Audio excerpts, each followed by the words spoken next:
Porter പോലെ തന്നെ അതിൽ കഥയിൽ വേറെ വ്യത്യാസമൊന്നും വരുത്താതെ അതേപടി ഹിന്ദിയിൽ പകർത്തിയൊക്കെയാണ്. പിന്നെ അതിൽ ഒരു സൗത്ത് ഇന്ത്യൻ പശ്ചാത്തലത്തിലാണ് സൂര്യ പോർട്ടർ ചെയ്തിട്ടുണ്ടെങ്കിൽ ഇത് നോർത്ത് ഇന്ത്യയിലേക്ക് പറിച്ചു കിട്ടും, അതേ ഉള്ളൂ വ്യത്യാസം. പിന്നെ നമ്മുടെ തമിഴിൽ ഉർവശി, സൂര്യ, അപർണ ബാലമുരളി അവർ ചെയ്ത വേഷങ്ങൾ ഹിന്ദിയിൽ സീമ ബിശ്വാസും അക്ഷയ് കുമാറും രാധിക മദനും ചെയ്തേക്കുന്നത്.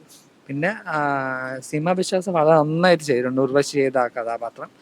പിന്നെ അക്ഷയ് കുമാർ ആ സൂര്യയുടെ നമ്മളെ ആ ഇമോഷൻസൊക്കെ അക്ഷയ് കുമാർ ചെയ്യുമ്പോൾ നമുക്ക് അത്രത്തോളം ഫീൽ ചെയ്യില്ല. പിന്നെ നോർത്ത് ഇന്ത്യൻസിന് എങ്ങനെ ഉണ്ടാവുമെന്ന് അറിയാൻ പാടില്ല.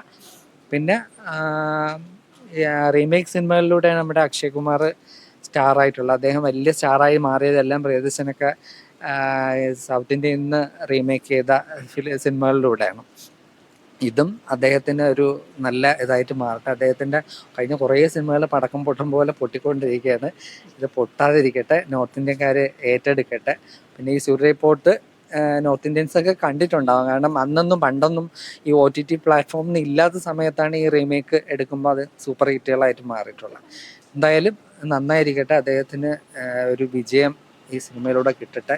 സൂര്യയ്ക്കാണ് നിർമ്മാതാവ്, അവരുടെയും പൈസ പോവാതിരിക്കട്ടെ. അത്രയ്ക്ക് ഇൻവെസ്റ്റ് ചെയ്ത് ഈ സിനിമ മറ്റേന്ന് അതേപോലെ എടുത്തിട്ടുണ്ട്. ഒന്നുമല്ല. കാരണം സംവിധായിക സുധ, അവർ ബ്രില്യൻ്റ് ആയിട്ടുള്ള ഒരു ഡയറക്ടറാണ്. അവരതിനെ ഒരു ബോറിങ്ങും ഇല്ലാത്ത രീതിയിൽ നന്നായിട്ട് ചെയ്തു.